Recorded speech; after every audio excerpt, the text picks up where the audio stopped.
Hello, welcome. It's Marge Galanco here from EasySell.com, and today I'm going to show you the top 17 secrets of high converting websites.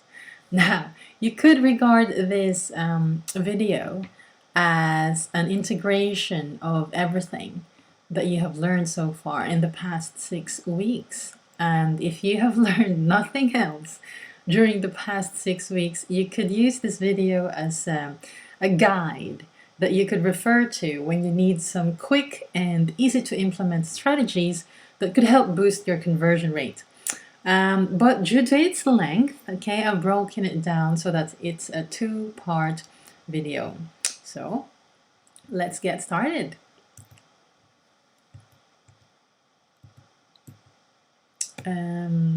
Right, so here's a list of the top 10 online retailers ranked by their known conversion rate. And this is according to Nielsen Company. And this was compiled just a year ago. Okay, now if your website is not converting anywhere near these websites, you know that it's not because they have superpowers or they're using magic voodoo tricks or anything like that. It's simply because they are doing things on their website that you are not doing, at least not yet. Okay, and of course, after this presentation, you will have enough knowledge and a concrete action plan to start moving your conversion rate to higher and higher levels. So let's get started. Now, number one, they have got the basics covered before they optimize anything else. Now, I've discussed this, I think, on week 3 or week 4. But anyway, what does this mean? They don't start optimizing their conversion rate unless they have sorted the fundamental things. At the very least, okay, you need to make sure that your site is functional, okay? Because it wouldn't make sense to start optimizing your conversion rate if your website isn't even functioning properly. So make sure your site loads fast enough, your links are working and there are no invalid or broken links, and there are no invalid redirects. Your shopping cart actually take payments properly, because that will help, and your forms are all working well. And there's also the back-end side of things, the back-end side of your business, or the back-end side of the website, or the customer fulfillment side. So for example, when an order goes through, but for some reason nobody in your company or your team gets notified, so therefore the orders don't get fulfilled, then obviously there's a glitch in your ordering system, and you know that usually results to angry customers. So it doesn't make sense to try to get more customers if you know that you're just going to end up making them all angry. Okay, so fix the functional issues first. Next on the hierarchy is the accessibility.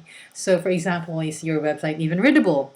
I mean, it still surprises me to this day and age that there are websites there that are really painful to look at.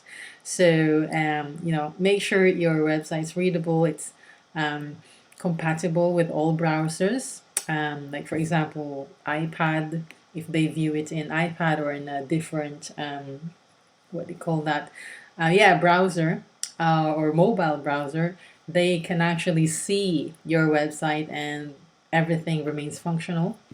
Okay, and also not everyone uses broadband these days. There are still dial-up users there, so you have to really take into consideration how their experience is affected when they view your website. And there's obviously the usability. Usability is about making your site user-friendly by moving site elements around and using color or contrast or size to make it easier for people to navigate through or use. So yeah, you have to sort the basics first before you start making your website more intuitive and more persuasive. Okay, number 2, they serve relevant content. Now, by relevant, I mean relevant to the visitor's intent, the visitor's needs, relevant to the visitor's keyword phrase, okay? Because high converting websites maintain scent. Okay, they keep the momentum going and they keep consistency between ads and landing pages. Okay, to show you an example, I'm sure you already know what I mean because this is just a review. Okay, now to show you an example, here's one. For example, this is a banner ad. Okay, and the main unique campaign propositions are number one, instantly adds 2 cup sizes. Okay, and the other one is free shipping for orders over $100 if you use this code, and then they give you the code. Okay, so those are the two main campaign propositions, and then obviously there are the details of the banner ads. You know, there's this gorgeous girl there, and there's this hello spring, hello bombshell headline.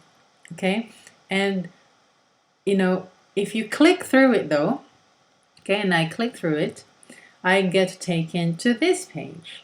Now it's a different tagline. Where is the hello bombshell? Now it's changed to Dream Angels, and it now talks about needs a little lift. Okay, our newest push-up. Even an angel loves a little lift. Okay, loves a little lift. Well, if I'm the type of woman who felt compelled by the tagline, instantly adds 2 cup sizes, do you think I would be the type who could get attracted by the words little lift? Of course not. So you see, there's a massive disconnect there. Where's the instantly adds 2 cup sizes, which is one probably the main thing that made someone click through that banner ad in the first place. Okay, and the other unique campaign proposition, which is free shipping for orders over $100. That on this page, the unique campaign proposition has now been changed to free shipping with any full-priced bra purchase. So you can see that it's confusing, isn't it? And the discount code has also been changed. So this is a prime example of no continuity being maintained. There's no scent being maintained. The link or the continuity is broken essentially. So now I don't know what to do. I'll probably have to go to the search box and type hello bombshell or type instantly adds 2 cup sizes in order to find what I'm looking for. But obviously, you know, that will how many of your prospects could you really guarantee will, you know, be diligent enough to do that? You know, a lot of them are impatient, they just click away. So take that into consideration. So it would have been better if I got taken to this part of the Victoria's Secret website, and if they have maintained the unique campaign proposition to be the same, because you'll notice here that the unique campaign proposition is same in principle. Okay, it's still free shipping, but it's a different code and the terms are slightly different. So this might not be, you know, Victoria's Secret's fault that the banner ad leads to the wrong landing page. I don't know. But it may have been a broken link, or the banner ad may have been created by a third party like a blogger or an affiliate. I don't know. But you get the gist, okay? This would have been a more suitable landing page because I actually see the same girl over here. She's here. I think that's her, the one I saw on the banner ad, and I think that's the bra she was wearing. So, you know, it would have been more appropriate. Now, the third secret of high converting websites is that they communicate their unique value propositions and unique campaign propositions. Now, I'm sure you remember this. So yeah, unique value propositions or unique campaign propositions are positioning statements or incentives, if you may, that make your offer unique or extra attractive, or it helps gain a more perceived value in the eyes of your prospects. So for example, you know, try it free for 30 days, download now, or free shipping on orders over $35. But looking at the previous example from Victoria's Secret, we can see here that their page is rich with UVPs and UCPs. So on this page alone, you could see instantly adds 2 cup sizes, can be worn as halter or crossback in smooth and lace, sizes 32AA to 38DD, free shipping with any full price bra purchase, ends Thursday. Okay, there's loads of unique value propositions there. Now here's a top tip for you. Okay, you need to communicate them, but you need to also not just stop at one page. Okay, reinforce the offer all throughout the interaction process. And by that, okay, this is what I mean. So let's, for example, I landed on this page when I click through from the banner ad. Okay, so I get to this page and then I actually select a specific bra. Okay, so I click on one of these girls here and I get taken to this page. Now this is a specific product page. Okay, this is a product page. So you will see here, I've highlighted it, the UCP is reinforced. Okay, so this is a good practice. So what I would recommend is, instead of just communicating your unique campaign proposition on the landing page, when they click through on a specific product, also put the unique campaign proposition there all the way, okay, all the way through to the checkout page and the final payment page, all the way to the thank you page. Okay, this needs to be communicated and reinforced. Now let me show you an example. I actually clicked on this brow model and I went to the add to basket page, and this is where it took me. So it said, okay, you've added this to your shopping bag, and then it highlights the actual model that I ordered. Okay, but when I clicked but when I reached this, here's what I'm thinking. Where is the free shipping mention? Nowhere. Where is the unique campaign proposition now? It's gone.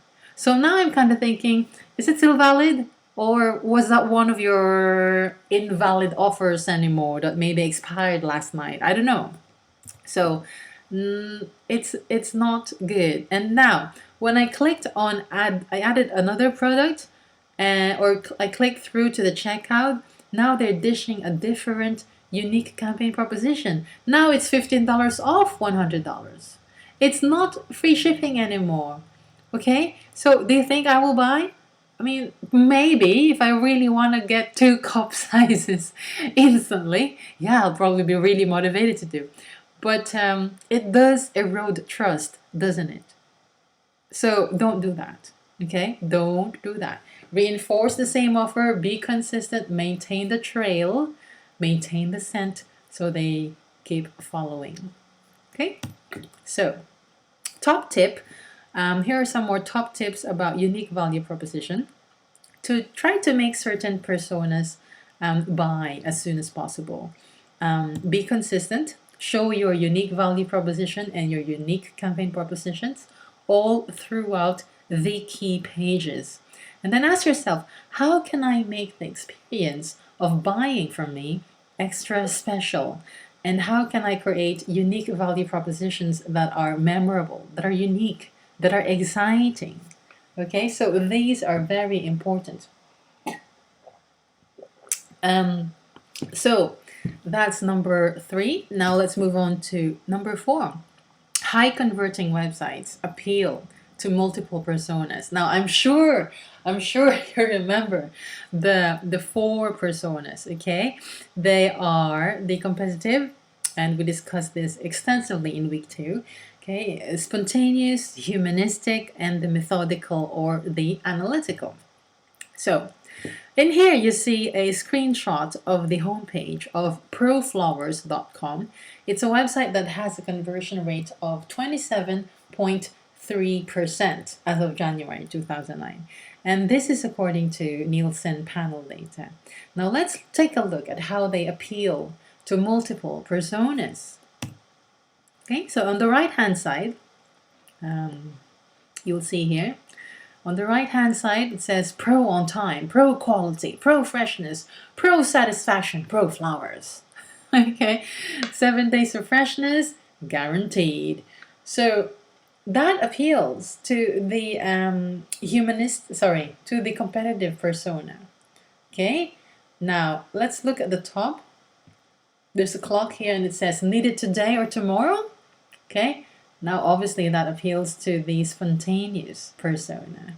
Okay, now there's another section here where it says it wouldn't be a great Mother's Day for mom without having Mother's Day flowers delivered.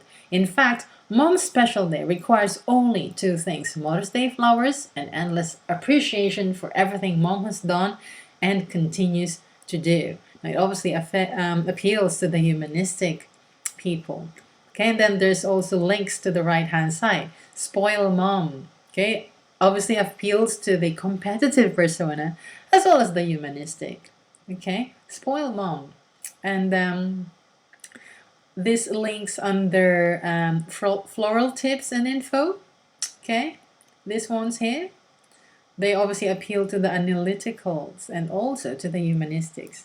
So you can see that no wonder pro flowers have a high conversion rate. Okay, because they address, and this is above the fold as well, by the way. So you can see, you can learn from these things. You can look at what they're doing and say, oh, okay, how can I probably, apply something similar to my website? And here's their footer. Okay, this is the bottom of the page, and you can see here, you can see the following. Okay, they say over 40 million bouquets sent flowers today. Okay, that appeals to the humanistic persona. Actually, also could appeal to the spontaneous. And then at the bottom, okay, down at the bottom, and you know that only the analytical and methodical people are gonna go scroll all the way to the bottom, right, and read every single small print. Yeah, they're the analytical. They're catering to them there. If you want to know about flower articles so that you know which flowers are actually appropriate to send, if you want to read about, they have a flower blog, they have Mother's Day flower guide, they have history of Mother's Day. If you want to research all the rose colors and meanings, the rose traditions, flower options for mom, you can research all about that if you're really, really analytical. Okay, and they cater to those kinds of people because they understand. Okay, so apply that. So when you write your copy and your calls to actions, okay, target the different personas. Ask them to take action in the language that appeals to them. Okay, cater to them in this order as well. Address the competitive because they're very impatient, and the spontaneous, they're also quite impatient. And then the humanistic, and then the methodical. Consider at what stage they are in the buying cycle. Okay, are they in the early buying cycle, in the middle, or in the late? Because as I will discuss later when I discuss the buying cycle, the questions that are prominent in the prospect's mind changes depends on what stage they are at in the buying cycle. Okay. And then obviously, if you provide many offers or different packages, cater to those who could be unsure which option or which package is best for them. So try to help them choose, or rather than telling them here's more information. It's not really that helpful. But if you say, okay, use this tool and it will help you choose which one's best for you, or which one's best to buy for as a gift for whoever the person is you're buying a gift for. Okay, see which option is right for you, or even create category links that are helpful to the customers, like top tens. Okay, top 10 whatever, or bestseller lists, or here are the most reviewed products, or here are the most wished for products, or here are the most gifted. These are the top products that people buy as gifts, and that's really, really helpful for a lot of people.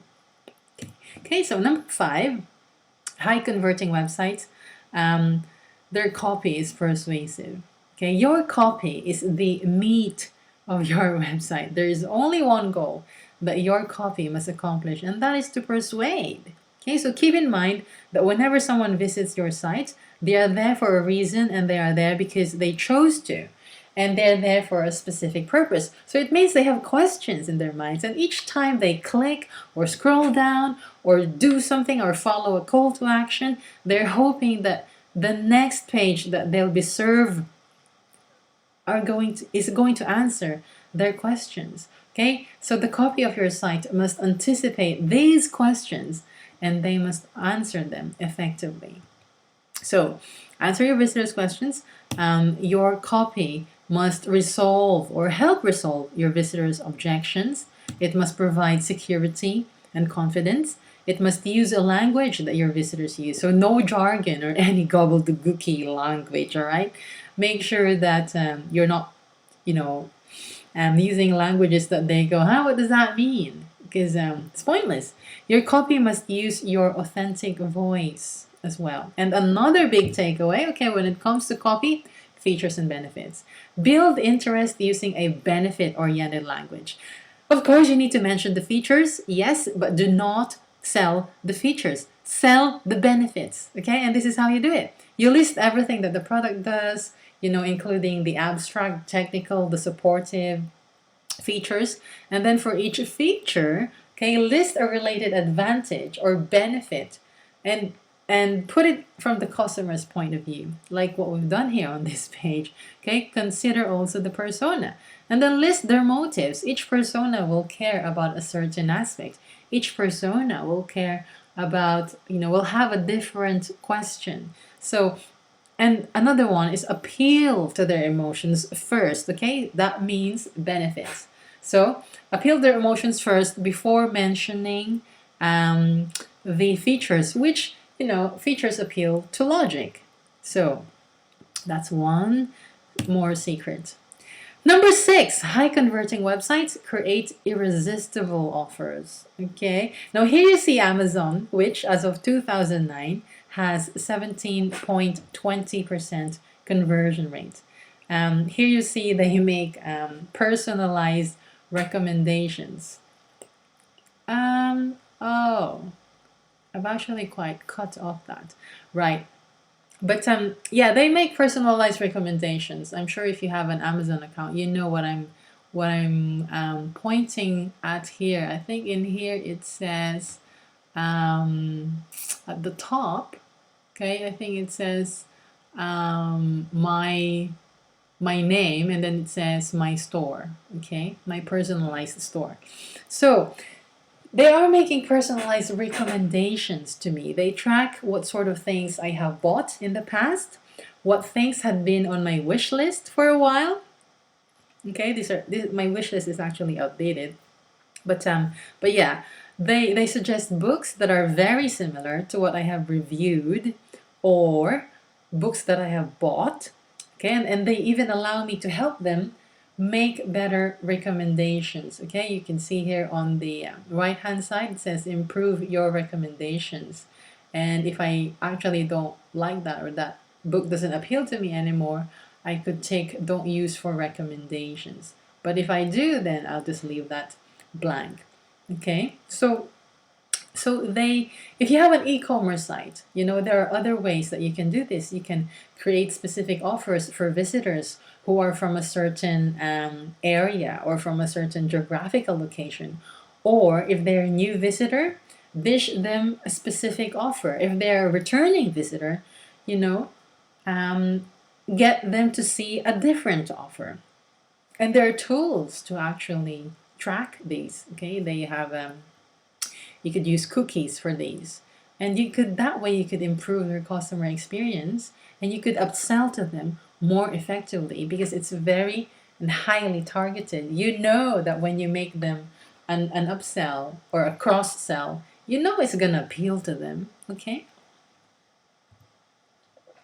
Number 7, high converting websites pre-sell. Okay, improving your landing page conversion, doesn't just start at the moment your visitors hit the page. In fact, and we've discussed this before, getting them to buy more starts or should start before the visitor even hits your sales page. Okay, that's why you need to pre-sell. Pre-selling is how you make your visitors like you or establish yourself as an expert in their eyes. Pre-selling is why they will think that you are their friend and not just a salesperson, or you're there to, you're really looking out for their interests because you're educating them about something they didn't know about. So, put very simply, it's everything that you do to create an open to buy mindset in the minds of people. So, things that you do before the selling even begins, things that happen before you direct them to your landing page. And you can do this in several ways.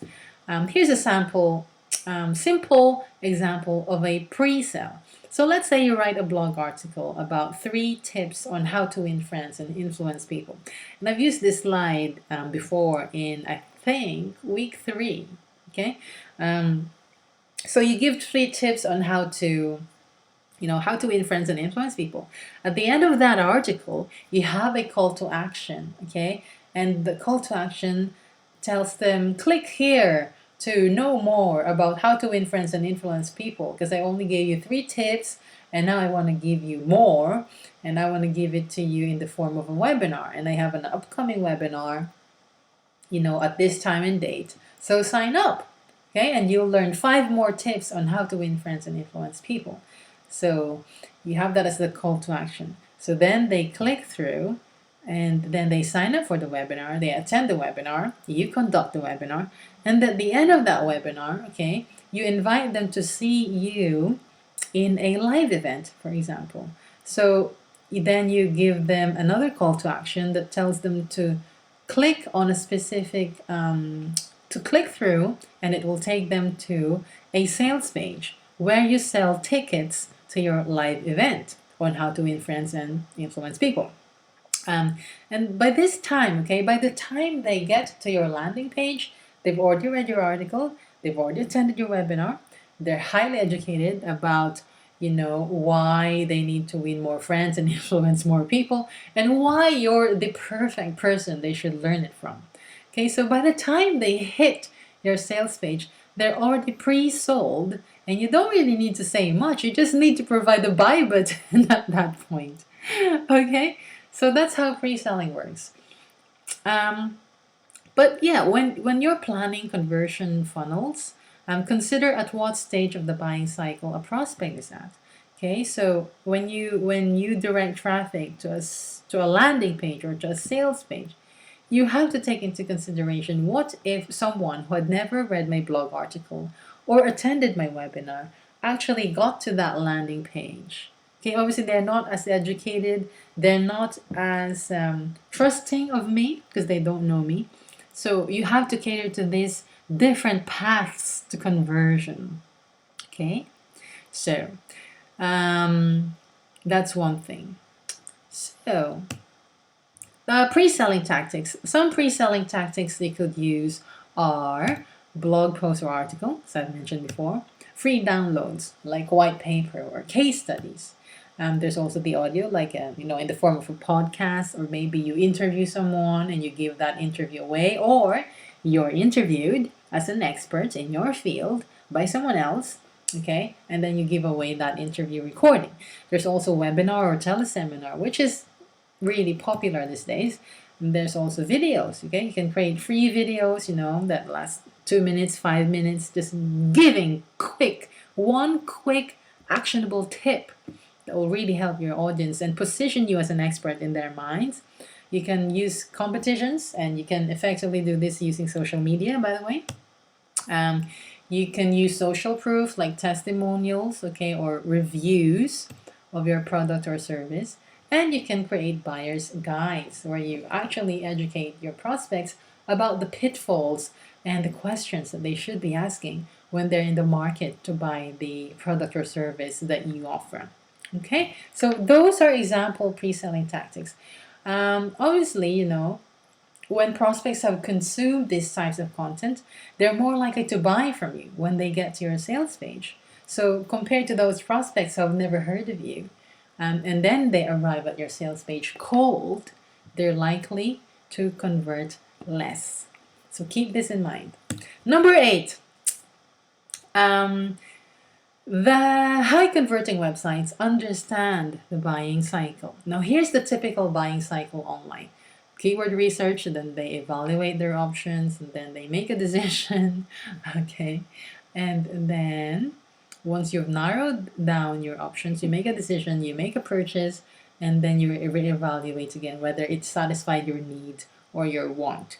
Okay. That's a very generalistic view. Now, obviously, okay, the buying cycle will depend on many factors and vary on a case-to-case basis. So for example, the travel buying cycle is shown here.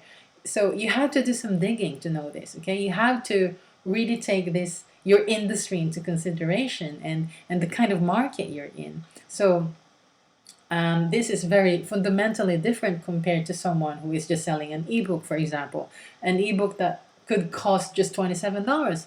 But if you're planning for a holiday, obviously, there's a lot more decision making and research involved. So you're not likely going to make an impulse buy when you're buying a $3,000 per person holiday.